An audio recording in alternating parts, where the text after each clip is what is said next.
Today on the NBA trade deadline. Hello, Matt. I'm AK Hey, Bars, Ahmed Kadora, one of the writers for BroBox. Matt, introduce and yourself, please. I am Matt D'Angelo, the editor in chief of BroBox Sports. So today we are here to Just discuss kidding, the I'm just the writer. NBA. So today we're here to discuss the Uh, NBA trade deadline, let's which hit is record. today in Watch that. about Leave it. yeah, so Um, in about 2 hours, as the trade deadline for the NBA, and no more trades can happen. So today we've had three major trades occur. Let's talk about the first one. Aaron Aflalo to the Blazers, as well as Alonzo G for Will Barton, Victor Claver, Thomas Robinson, and a second-round pick and a 2016 lottery protected pick. What do you think about this trade? um, I mean, I actually don't really know about this trade for the Blazers. Aaron Aflalo is an excellent player. Of Um, course. but I'm not sure the Blazers really need him. I think he's more fit for a starting role, despite his scoring ability. And um, there's no way he's going to start over Wesley Matthews the way the kind of season Wesley's been having. And also the I like the Blazers. They also have C.J. McCollum as a backup, Uh-huh. and he has some potential to possibly be a sixth man, a good sixth man. And I thought the Blazers' biggest need was a backup big.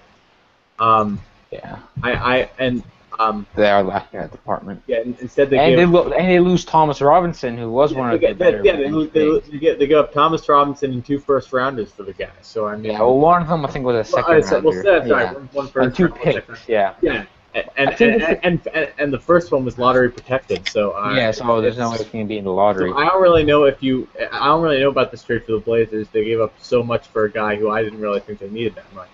What I do you feel like think? for the Nuggets, this shows that they're pretty much giving up on the season if they already haven't showed that. I mean, along with the other trade that already went through, JaVale McGee to the Sixers for a and a pick, Yeah, so. they did that trade. They did that trade just to clear up cap room. Yeah, yeah. I They mean, didn't really JaVale receive McGee anything. had like a $12 million contract, something completely Yeah, undeserving for a guy putting up like and they five gave that points. contract to the Sixers because the Sixers are the team that can handle it. Yeah, I mean, Sixers have the most cap space in the NBA before the move, Yeah, so I think that was I mean that trade. I don't think it'll bolster Blazers enough to maybe call them a title contender, but if you already didn't consider them one, but I feel like it gives them a little added scoring off the bench, which is needed. But they also lose Thomas Robinson, which I feel is a huge loss for yeah. them. So let's move on to the second trade, which you've already brought up. Did they give up Joel Freeland in this trade? I don't believe so. It was they also got Alonzo G, but they also lose Victor Yeah. Claver and Will Barton, who weren't really major pieces. And Are they yeah, are go they ahead. are they planning to play Alonzo G at the power forward position? I feel like he's played at that position before and Yeah. not done terribly. He's been doing all right at that position in past years, but I don't think he's that good of a player that will Yeah. make up for the loss of Thomas Robinson. So the second trade, JaVale McGee to the 76ers and a first-round pick from the Denver Nuggets for an overseas prospect. They're overseas. So this is kind of the kind of trade I didn't really see coming. Like JaVale McGee, of course, he's way overpaid, but I don't really know what the Sixers are looking. I think the Sixers are a mess right now. I mean, they have Nerlens Noel, they have Joel Embiid, Henry Sims. I don't know what they're doing with JaVale McGee. Of course, he's been on and off injuries. His play's been down. Well, they would look like yeah. I also don't understand why they acquired this contract just because I thought they were going to really save some of the cap space for the off season to go out and sign another young star, possibly a Kawhi Leonard, Hmm. and um and what would you and even after this trade they still have a decent amount of cap room, but you just add to your logjam in the front court. Yeah. With a guy who I mean, I doubt they're even planning to start JaVale McGee over Nerlens Noel or Joel Embiid when he comes back. So Yeah, of course. I don't exactly understand. Maybe they're trying to get some veteran experience in there or something. I mean, the But Sixers are a mess right now. They get Mark Carter Williams, Rookie of the Year. There's been rumors that they're looking to move him. He's been having a terrible year this year compared to his Rookie of the Year campaign. They have I still do think he has elite potential though. Mark Carter Williams, sure, but with a have broken jump shot though. That jump shot's terrible. Well, he's only in the second season, so there's plenty of time for him to improve that jump shot. Yeah. And I really do love the potential of the 76ers team. I think if they maybe went out in this year's draft, got a top 3 pick, could get a guy like D'Angelo Russell who can play the 2. Oh, yeah. You could put him next to Michael Carter Williams, and then you could go out in free agency. And like I said earlier, they would have enough cap room to sign a guy like Kawhi Leonard. And I don't know if you saw the picture, but there was a picture of Joel Embiid, and he looked like he's packed on the pounds. Apparently, he reached almost 300 pounds or something crazy like that. He's been packing on the weight, and there's been rumors that he's been having fights with like the conditioning coach of the Sixers. So I really don't know. I mean, he's still a young guy, booming with potential. You know, he's a kid, he's a 19-year-old kid who's just can't play his favorite thing, which is basketball. So I just feel like it's tough on him. But let's move on to the third already completed trade, which is wasn't as major, but Sacramento Kings receive Andre Miller, the point guard from Washington, for Ramon Sessions. So apparently Washington has been looking to get Ramon Sessions. I don't think this is going to be a major trade, but I don't exactly. This is another trade that I find that wasn't really. I mean, this is another trade that I don't really know about. For the team that it's supposed to be benefiting. In the Washington Wizards, just because they gave up a veteran player. I mean, I love that they acquired Ramon Sessions. I really do. He's an excellent backup. To give John Wall a lot of support at that point guard position. Yeah. But I don't know about giving up Andre Miller. I mean, yeah, at this point in his career, he hasn't developed a jump shot, and when you're over the age of 32, it's hard to. He's about the age 35. He's like, I don't know. He's almost 38. Yeah, I know. For any NBA player, when you start to get into your mid 30s, you still haven't developed a jump shot. It's hard to have any kind of scoring ability, because you lost your quickness. Yeah, of course he's a great post-up player at the guard position, but I mean, this move is pretty minor. At this point in his career, he's really not really good for anything except playmaking, which he's been good at his entire career. He's 11th all-time on the assist list. But that's true. But I still think they should have kept him around just because of his leadership, unless the Wizards are planning to maybe sign Ray Allen if he decides to come back, and maybe get another veteran leader. Apparently Ray Allen's going to make a decision soon. So right, let's move on to a huge trade. That'll be excellent for the Wizards reuniting Ray Allen and Paul Pierce. Unless Paul Pierce is mad at him for leaving the Celtics, but all of a sudden you just so if they're going to sign Ray Allen, and they do successfully sign him, then I do like this trade for the Wizards, because they acquired a younger point guard, Ramon Sessions, who can get them a lot of minutes.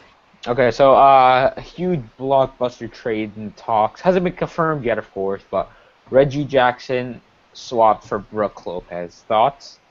Well, I think the reason this trade is not official just yet is because of the salary dilemma. The Thunder can't really.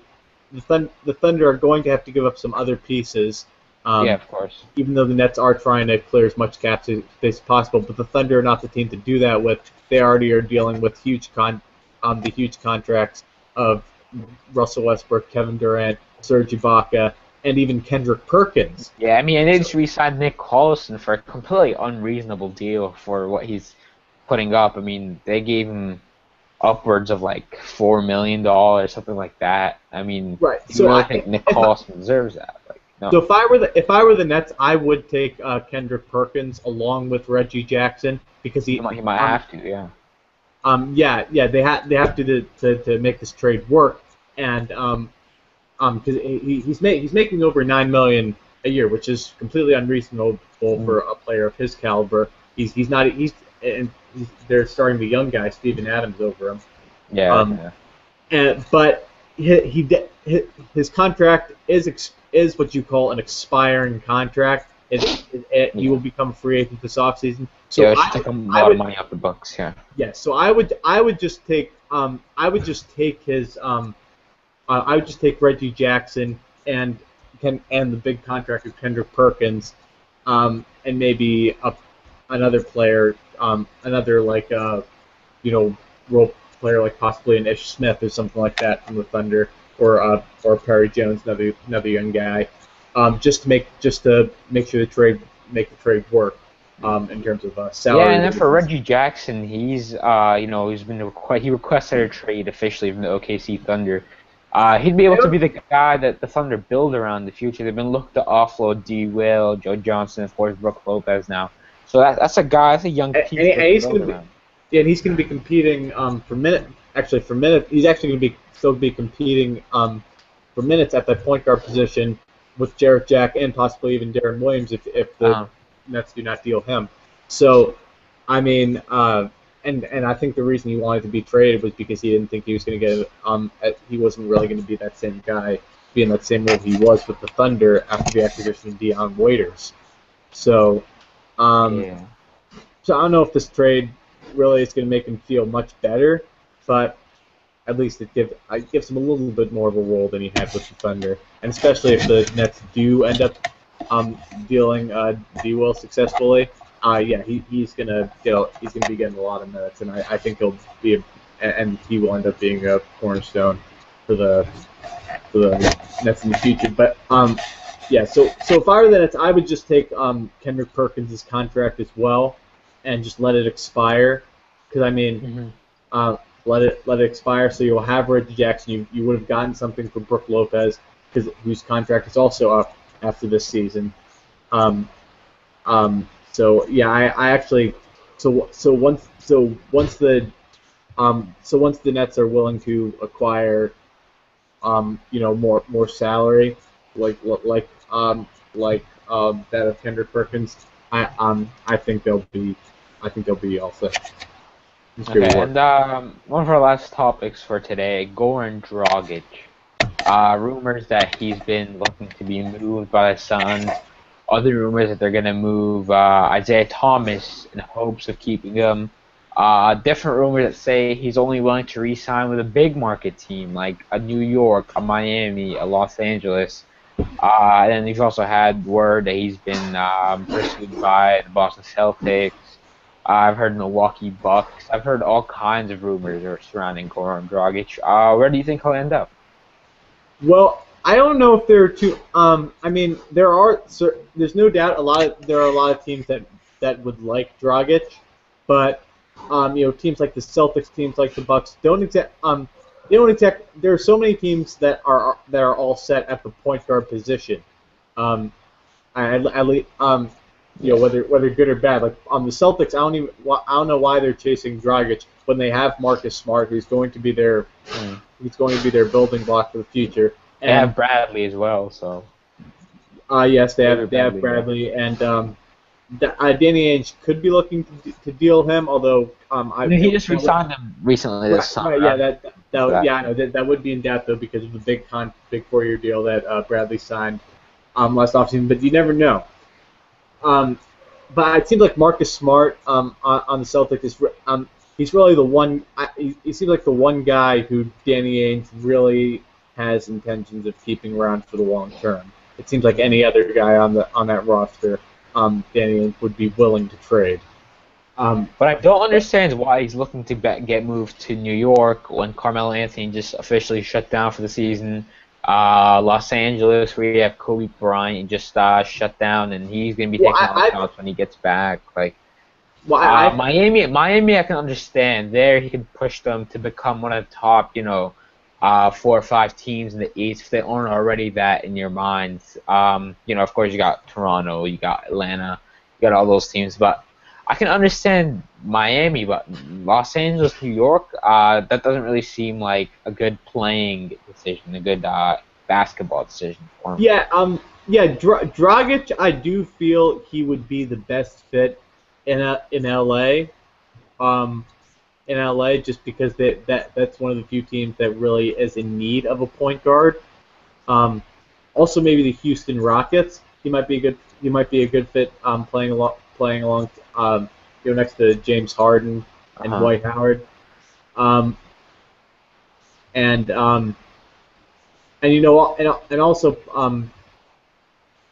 New York. I'm not so sure about New York because just because in the upcoming draft they might be looking to draft Jaleel Okafor, Mhm. and that I think if they get the number 1 pick or the number 2 pick, um, I mean if they do acquire Dragic, then they might be then their I think their intentions will be to draft Okafor, but if they're going to try and draft a guy like Emmanuel Mudiay or D'Angelo Russell who would be a point guard, then like all these teams trying to acquire Dragic, but they already have point guards, so it doesn't really make Uh-huh. sense. And of Um, course, they have Langston Galloway, but I don't know if that's a complete, reliable long-term option yeah, I know for the Knicks. I'd say he's more of a backup Uh-huh. um, on a good team. He's a solid backup on a good team. So I think really the best fits for Dragic would be the Los Angeles Lakers and the Houston Rockets. And I don't think that Dragic will get dealt before the deadline. I think he will opt out of his contract and he will sign with the Lakers in the offseason because they are going to have enough money to sign him Okay, yeah, for the big that's city. good. Anything else you want to talk about?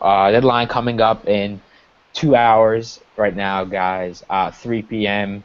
February 19th, 2015, NBA trade deadline. Let's see what happens.